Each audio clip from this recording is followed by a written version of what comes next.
Yes, in film, but even more so in theater, the sense of timing is essential. At age 63, George Clooney makes his Broadway debut this month, starring in an adaptation of the 2005 Oscar nominated movie Good Night and Good Luck. Clooney co wrote both the original screenplay and this play, telling the story of pioneering journalist Edward R. Murrow, who took on strong arming Senator Joseph McCarthy, all while withstanding pressure not to make waves at his own news network, this network, CBS. The plot revolves around themes of truth, intimidation, and courage in the face of corporate media. It is set in the 1950s. Clooney always meant for the story to echo today. He just didn't realize how loudly it would. The story will continue in a moment. Ooh, it's cold. Oh, wow, it's cold. Deep February, Winter Garden Theater in the heart of Broadway, the set still under construction. Woo-hoo. George Clooney arrives in character. This is how they treat the two-time sexiest man alive. You see that? Oh, there he is. Hey, John. How are you, man? Ever the everyman, he doesn't stand on ceremony, he hurdles over it. They don't care. They don't care. But now it can be told. Hollywood's famously cool leading man has the jitters. I mean, look at this place. This is proper old Broadway, and it's exciting to be here. You know, look, let's not kid ourselves. It's nerve-wracking, and there's a million reasons why it's dumb to do. What do you mean? Well, it's dumb to do because you're coming out and saying, well, let's try to get an audience to take this ride with you back to 1954. 1 minute! We need a live mic on the floor. It's front-loaded. How much? By about 5 seconds. 5 seconds? That's too much! The play brings to life the humming CBS newsroom of the 1950s, all typewriters and smoldering cigarettes. Having dyed his hair, upsetting that familiar salt and pepper ratio, Clooney plays the protagonist, Edward R. Murrow, host of the weekly television news program See It Now. Good evening. A few weeks ago, there occurred a few obscure notices in the newspapers about a Lieutenant Milo Radulovich. We propose to examine insofar as we can. You wrote the script to the film more than 20 years ago. You played Fred Friendly, Murrow's producer. You didn't play Murrow. No. Why did you not want to play him? Murrow had a gravitas to him that at 42 years old, I wasn't able to pull off. Murrow earned his gravitas during World War II. Just overhead now, the burst of the anti-aircraft fire. With eyewitness radio dispatches from London amid the Blitz. Good night and good luck. His trademark sign-off doubles as the play's title. Clooney wrote the story with his longtime friend and creative partner, Grant Heslov. We have the same suit on. Is it the same color? How does this partnership work? Who's at the keyboard?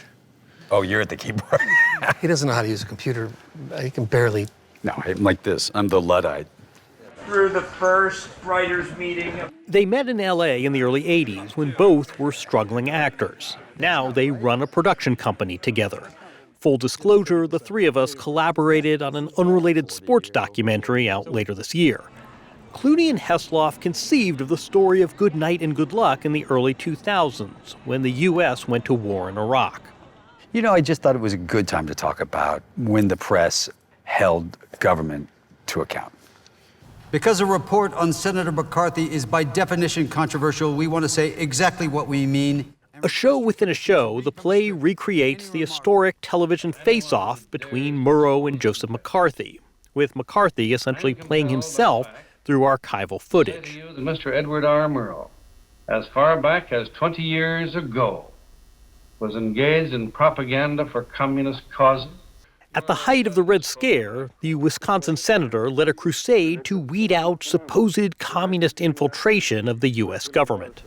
We're going to go with the story because the terror is right here in this room. Murrow and his team overcame the climate of fear and intimidation to expose and help take down McCarthy with measured, fact-based editorials. His proposition is a very simple one. Anyone who opposes or criticizes McCarthy's methods must be a communist. Are you guys using McCarthyism as a parable for today? Originally, it wasn't for today, but this is a story that stands the test of time. I think it's a story that you can keep telling over and over. I don't think it will ever thematically get old. Hey guys. Hey George, good to see you. Thank you so much for having me. I'm so happy you're here. At the table read in a downtown Manhattan studio, I'm a little nervous. Yeah, I'm a little nervous too. Clooney met the cast and wasted no time addressing what he sees as the parallels to today. When the other three estates fail, when the judiciary and the executive and the legislative branches fail us, the fourth estate has to succeed. Has to succeed. As 60 Minutes is here right now on our first day. Kidding aside, Clooney made the point, these are chilling times for the news media. ABC has just settled a lawsuit with the Trump administration, and CBS News is in the process of... The process he's talking about, President Trump has lodged a $20 billion lawsuit against CBS, making the unfounded allegation that 60 Minutes engaged in election interference. CBS has since filed a motion to dismiss the lawsuit. All this as the network's parent company, Paramount, is trying to close a merger deal which requires approval from the Trump-appointed chair of the Federal Communications Commission. We're seeing this idea of using government to scare or fine or use corporations to make journalists smaller. Governments don't like the freedom of the press. They never have. And that goes for whether you are a conservative or a liberal or whatever side you're on, they don't like the press. What does this play tell us about the media's ability or willingness to withstand this kind of pressure? It's a fight that is for the ages. It will continue. You see it happening at the LA Times. You see it happening at the Washington Post, for God's sake. You guaranteed the corporate would have no influence over news content. Journalism and telling truth to power has to be waged like war is waged. It doesn't just happen accidentally.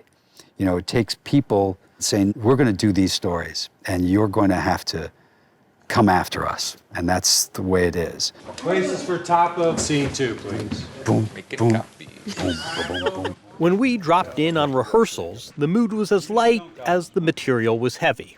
You're insured, right? Yeah. Comedian and producer Alana Glazer plays CBS News writer Shirley Worshba. How is George Clooney doing leading a troupe of stage actors?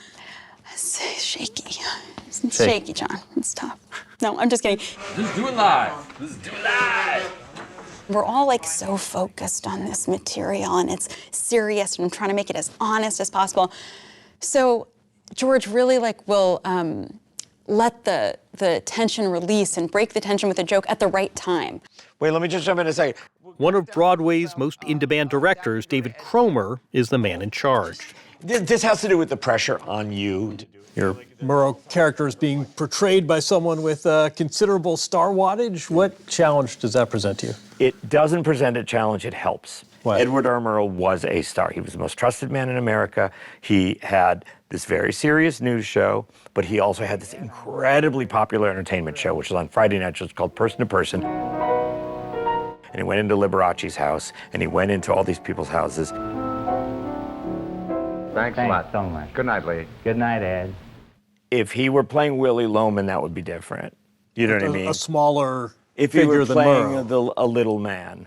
If he were playing a little man, he's playing a great man. He's a great man, he's playing a great man. Next week, we'll take you to Beverly Hills, California. As for the play's setting, Clooney knows his way around a newsroom. His father, Nick Clooney, was a longtime journalist and anchorman. When I was 12 years old, my dad was working at WKRC in Cincinnati. I would run the teleprompter. In those days, a teleprompter was sheets of paper taped end to end with a camera pointed down, and you'd feed them like this underneath the camera, and my dad would be able to read it on the teleprompter. And then at the commercial, they'd say, okay, cut 3 minutes out of that story. And you had, at the end of it, a paper cutter, and you would just go, You really are old. I'm old, man. It's like I'm running for something. Clooney says he's running for nothing. So, yeah, exactly. But he makes no secret of his politics. A lifelong Democrat, he made news last summer when he wrote a pointed essay calling on Joe Biden not to seek re-election on account of his age. Looking back on that, happy you did it? Yeah. I'll make it kind of easy. I was raised to tell the truth. I had seen the president up close for this fundraiser, and I was surprised. And so I feel as if there was a lot of profiles in cowardice in my party through all of that. And I was not proud of that. And I also believed I had to tell the truth. Truth, an increasingly elusive concept. Clooney says that for all the parallels between the play and these convulsive times we live in today, disinformation is one critical distinction. Here's where I would tell you where we differ from what Murrow was doing. Although McCarthy would try to pose things that he'd show up a blank piece of paper and say, I've got a list of names. Okay. So that was his version of fake news. We now are at a place where we've found that it's harder and harder and harder to discern the truth. Facts are now negotiated. You and I can agree or disagree, but if we can't reach a consensus that this chair is brown, we're in trouble. That's right. Can we turn the camera on and look at the opening shot? By March, rehearsals had moved into the theater.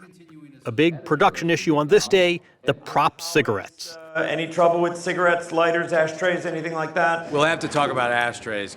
The hardest part for me is smoking. What do you mean? We smokes a lot, and we smoke a lot in the play. Everybody smokes in the play, so the place is covered in smoke. And smoking in our family is a big, problem. Grew up in Kentucky, a lot of tobacco farmers, and almost all of my family members died of lung cancer. My father's sister Rosemary died of it. She was a wonderful singer, died of it. And my dad's 91 because he didn't smoke. So smoking has always been it's a hard thing to do. Set up now, Buterol nebulizer. Let's get a pulse ox right away. It's easy to forget George Clooney has been an A-lister for 30 years now.